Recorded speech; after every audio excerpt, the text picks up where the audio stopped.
My Course Entrepreneur Journey, Day 2, Travel and Tours. Hi guys! Welcome to my Day 2. Ako nga pala si Mapen Morados, isang course entrepreneur na may higit 10 taon na sa pagnenegosyo.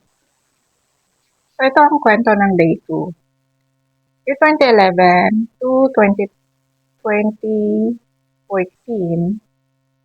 naging reseller ako. Nakaipon na din sa wakas para makapagsimula ng business yung meron talagang complete requirements. Ito na nga, 2015. Usong business noon na travel and tours. Hindi man siya kasi maraming mga tao na gusto mag-abroad or mag-travel abroad. Sabi ko nga sa sarili ko, wow, gusto ko yan. So, ang ginawa ko, umattend ako ng mga seminars, trainings, and then inalam ko kung paano magkaroon ng ganong business. Siyempre, paano at kung magkano yung capital noon. And then, may nakilala ako na nagpapa-franchise ng travel and tours. So, since may capital na ako, ginab ko yung opportunity na yon. Nag-franchise ako ng travel and tours. Sinimulan ko na rin yung kumuha ng mga requirements, tulad ng DTI, barangay permit, mayor's permit, at PIR.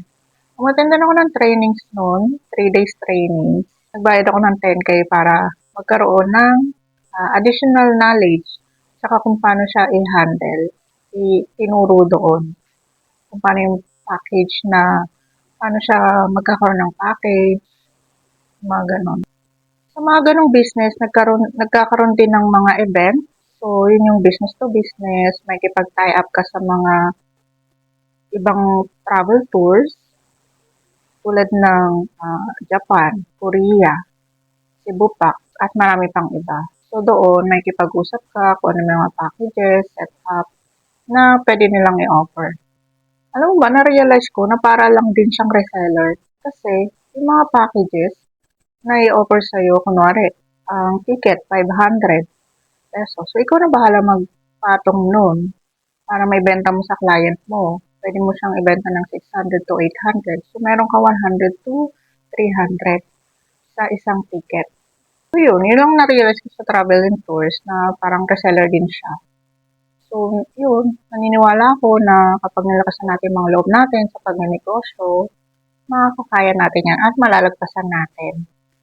Naniniwala din ako na kapag nagnegosyo tayo, magkakaroon tayo ng freedom sa future at magkakaroon din tayo ng opportunity na matulungan yung mga taong gusto rin makamit yung goals nila sa buhay.